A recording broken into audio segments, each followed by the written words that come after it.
Today I wanted to talk about the 7 beliefs of highly successful people.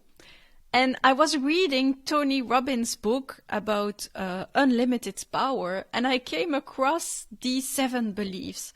So Tony Robbins, he's known as being really an excellent coach, but what he also did is he analyzed the most successful people on this planet, and he tried to find out what they had as beliefs, as common beliefs. And he found 7 beliefs that these highly successful people have, and that's what I wanted to share with you today. I'm Muriel, CEO, mom, and educator. I used to work really hard and sacrificed important things to me until I lost my motivation. Fast forward past many failed attempts and lessons learned, and I found a way to reach great results while working less. Today, I'm obsessed with helping other leaders build meaningful lives. So each week, I'll be sharing inspiration to change your life and organization. This is Rebel Leader with a Heart. And we all have beliefs, and these beliefs, they have been created probably a long time ago by our culture, by the story we tell ourselves, by what happened in school. And these beliefs, they will influence everything we do. And be sure to check the podcast about mindset. How can you manage your mindset? Because I talk about that a little bit as well. Because everything we do is not based on facts. In fact, what we do is based on our interpretation of these facts. And the way we interpret these facts is very much linked to our beliefs. What do we believe as being the truth? And what I also wanted to say is it doesn't matter whether the belief you have is true or not. This is not the discussion. It's not, is it right? Is it a right belief or a wrong belief? But more, is the belief that you have serving you or not? And so I'm going to share these 7 beliefs, and whether you might think like these are right or wrong doesn't make any difference. But the fact is that the most successful people on this planet, they often have these 7 beliefs. So the first belief is everything happens for a reason and a purpose, and it serves us. And this one is really useful because when something happens to you, you can of course blame another person, the circumstances, the coronavirus, or you can think that, okay, this happened for a reason and a purpose. I will learn from this and it will be better for me, it will serve me. And this is really a belief that fortunately I have, and that has served me very well in my whole career. Because, for instance, with my shareholders, I wanted to quit like 50 times maybe, but every time something happened and I was really pissed about it, and I sometimes was in this loop of blaming them. Of course, I wasn't immediately thinking this must happen for a reason, but then after thinking about it for a while, I was thinking, okay, this happens for a reason. I'm going to learn something from this and it's going to serve me. And in fact, it did, because everything I went through as a CEO of that organization with a lot of pressure coming from my shareholders has served me, because now I can help other people get through with that. And it has helped me grow as well. Also now today, in conversations with potential customers, I like to think that if it doesn't happen, it's for a reason. Or if I have a sale and it's not working, it's for a reason. And it's because something bigger is out there for me, or it's because maybe I need to learn something from that and I need to change things. And that helps me a lot in my conversations, because I can then let go. I can let go and trust that it's going to be okay. And I just wanted to give you also an example. During my career, I talked with a lady from a service, an outplacement service, because, when people get fired, sometimes they can benefit from outplacement. And I asked her, but how long does it take people to find another job? And she says, well, we have averages, but it depends on people, and it depends mainly on their mindset. And I asked her, okay, but what do you mean by that? Well, if the people stay too long in the blaming and in blaming their employer that they got fired and that it wasn't fair, etc., the longer they stay in that phase, the longer it takes them to find a new job. And so when you have this belief that everything happens for a reason, even if you get fired, for instance, and you believe that it happened for a reason and it will serve you, well, often what happens is that you will find a job that is probably even more aligned with your values. And that happened to me as well once. I once got fired. I was, of course, in the beginning very angry about it, but after a couple of days I got over it and I thought, okay, this happened for a reason and there is something better out there for me. And guess what? There was something better out there for me, because the next job I got after being fired is the job that made me CEO. So just think about that for a second for yourself. Do you tend to see things negatively? Do you tend to blame others, to blame Corona, the bad economy, the lack of funds? Or do you think that everything happens for a reason and that it will serve you? Now, the second belief of highly successful people is there are no such things as a failure. There are only results. And this one is the most difficult for me, because if you have listened to my previous podcast, this belief is the one I still struggle with, because I was this good student in school and maybe you were as well. And so I have always avoided making mistakes at all costs. And when I would make a mistake, I would feel like a failure and would not feel good about it. And so this belief that there are no such things as failure, there are only results, goes against my current belief that I cannot make any mistakes. It needs to be perfect. And so I really have to work on this one. And for this one, I wanted to share a little story from the Mula that I really like. There was an old farmer in a village and he had a horse. And like the farmer, the horse was also old. And one day the horse ran away. All the villagers offered their sympathies to the farmer and said, "Your only horse is gone. What will you do now? How will you work on the land?" they asked him. And the old farmer replied, "Who knows? We shall see." Then a few days later, the horse returned, bringing with it a wild horse which was beautiful and healthy. And when the villagers heard the news, they came to the farmer and congratulated him. And they said, "You are so lucky, and now you have 2 horses. You must be happy." And the old farmer again replied, "Who knows? We shall see."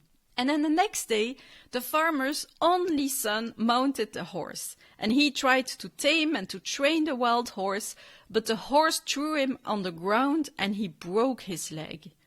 And the villager now sympathized with the farmer. "Oh, what a tragedy! Your son cannot help you with the farm work anymore. How will you do all the work yourself? You must be very unhappy," they said. And the old farmer just replied, "Who knows? We shall see." And some days later, the king's men appeared in the village because a war had broken out and the king wanted more soldiers. And his men had come to take all the young men in the village for his army.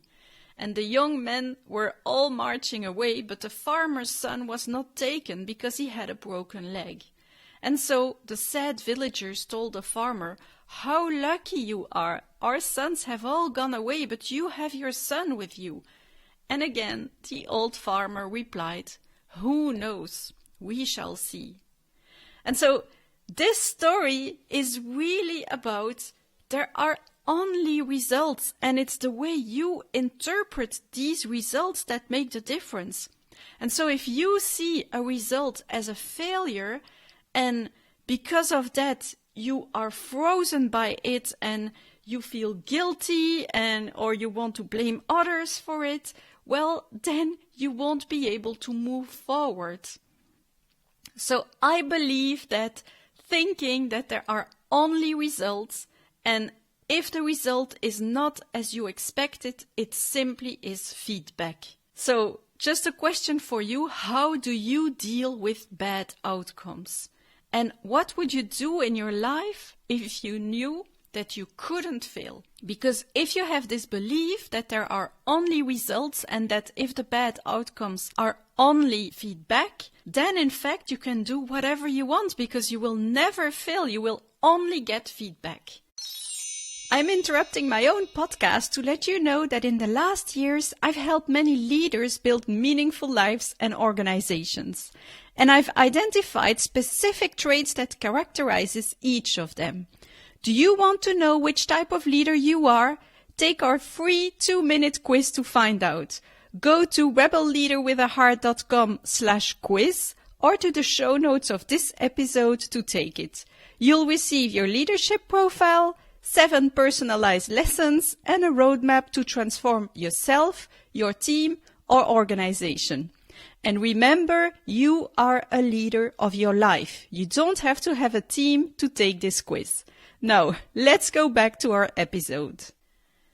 So, third belief: whatever happens, take responsibility. And there I have a question for you. Imagine now that you have a problem, and that problem was created by a colleague of yours that didn't do his job very well. How much responsibility should you take for that problem?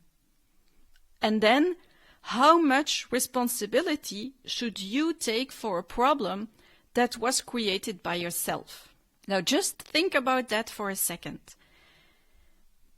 Now the answer to both questions is 100%.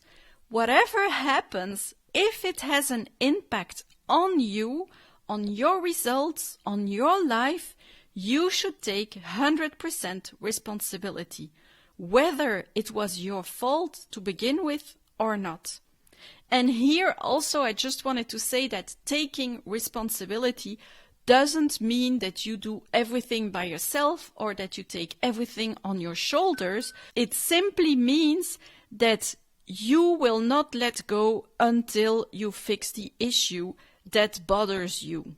And so I believe that taking 100% responsibility, whether what happened to you was your fault or not, will make all the difference in your success. And I also like this sentence: when you blame, you give your power away. Whether you blame Corona, you blame the economical crisis that's going to hit us probably, you blame your colleague, you blame your headquarters. When you blame, you give your power away.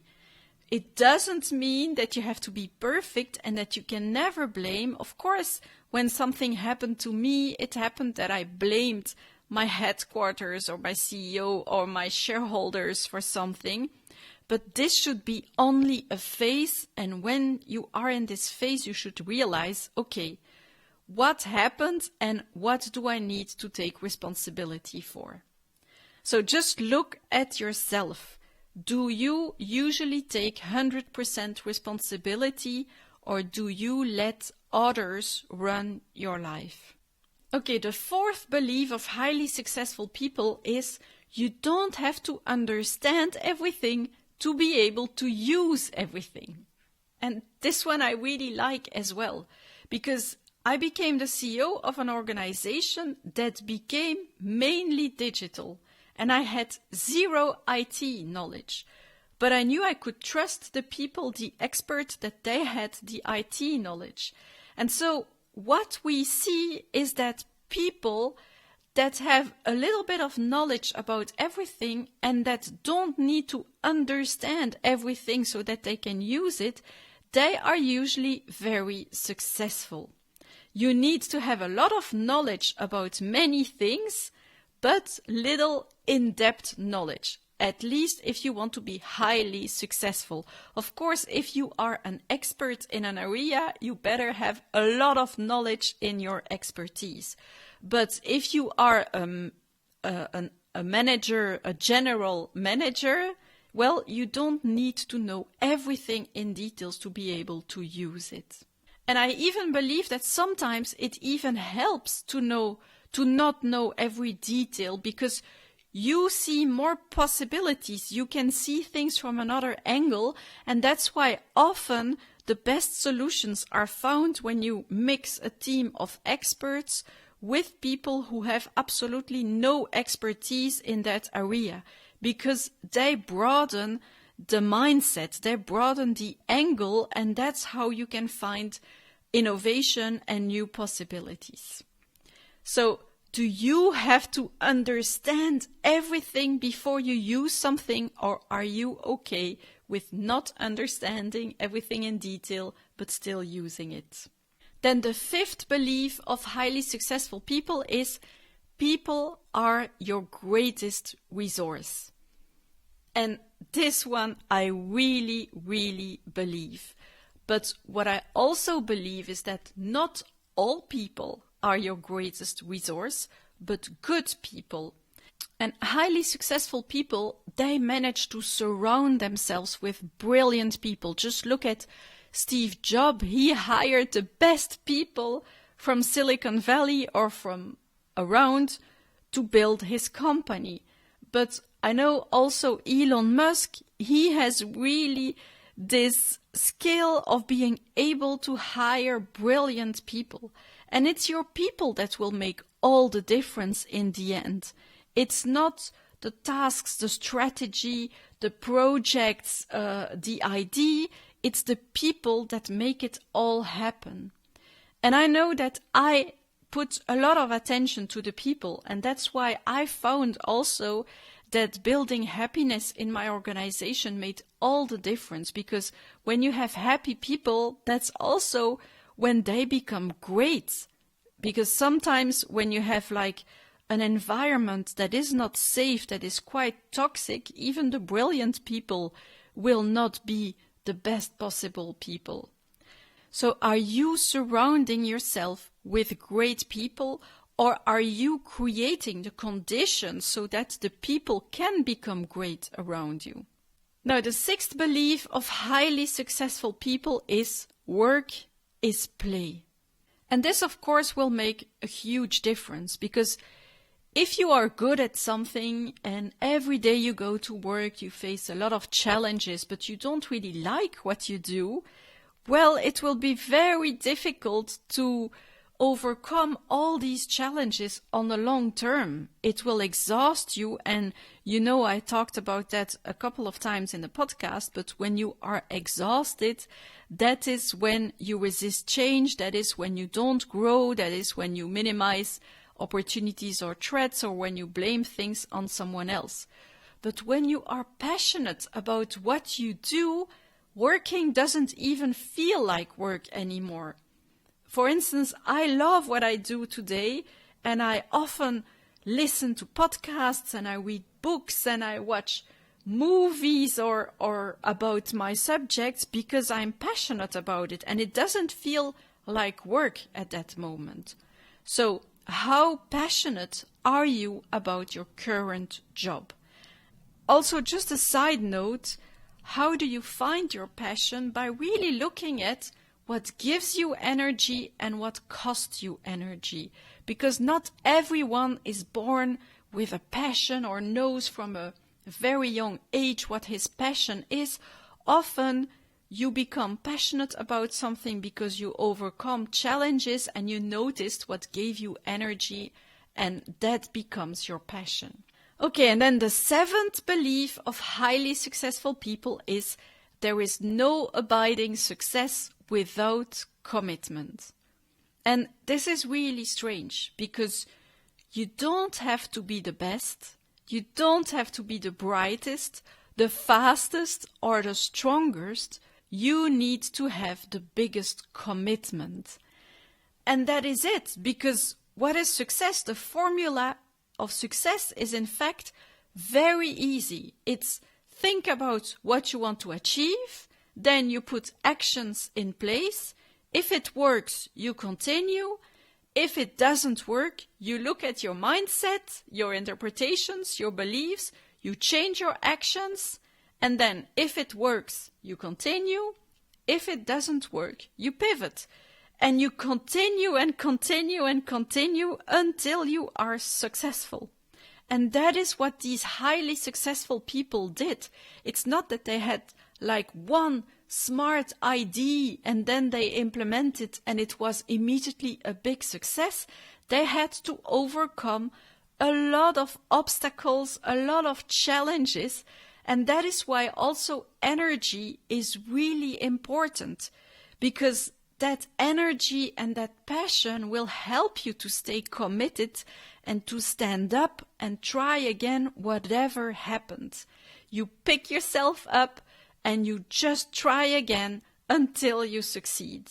Just look also at Steve Jobs. At a certain point, he even got fired from his own company. But then he learned from that, he grew, and he came back even stronger. Think about Dr. Seuss. He's a very famous writer. Well, his first book was rejected by 27 publishers. But he was committed, he continued and continued. Or J.K. Rowling's book, Harry Potter, was rejected by 12 publishers as well. So, how do you deal with a no? How do you deal with that failure? And of course, all these beliefs are linked. You will recognize some things from all these beliefs, but how committed are you to succeed? So I'm just going to repeat the 7 beliefs of highly successful people, and I hope I have encouraged you to work on these beliefs, because once you have these beliefs, once you copy the most successful people in the world, that's how you will become successful as well. So the first one is everything happens for a reason and a purpose, and it serves us. The second one is there is no such thing as failure. There are only results. The third one, whatever happens, take responsibility. The fourth one, you don't have to understand everything to be able to use it. The fifth one, people are your greatest resource. 6, work is play. And 7, there is no abiding success without commitment. So that was it. Just do a check with yourself. What are your beliefs, and are your beliefs serving you? And remember, this is not about being right or being wrong. This is about having beliefs, interpretations, stories that you tell yourself, whether these are serving you or not. Well, thank you for listening to this podcast. And in my next podcast, I will talk about a second passion of mine. And in fact, I will combine my 2 passions. So I am passionate about changing the habits of the leaders so that they can build meaningful lives. But in my previous job as a CEO, I was also in educational publishing, and I am passionate about education as well. And so in my next podcast, I will talk about the 14 things that are taught today in school that you should unlearn. So this is really interesting. There are a lot of things that are still taught today to our teenagers that are standing in the way of your success and of your happiness in today's fast-changing digital times. And that's what I wanted to share with you in my next podcast. So be sure to subscribe if you want to receive it automatically. And please leave me a review or a comment, because it helps me continue with this podcast. And then I know you like it, and it helps me staying committed, whatever the result, of course, but good results always help you to stay committed on the long term. So thank you very much, and I'll see you next week. Yeah, you finished another episode of Rebel Leader with a Heart. If you want more, go to rebelleaderwithaheart.com for show notes and past episodes. If you love the show, subscribe, leave a review, and share it with a friend. The more, the merrier. Thanks for tuning in and have a great week, you Rebel Leader with a Heart.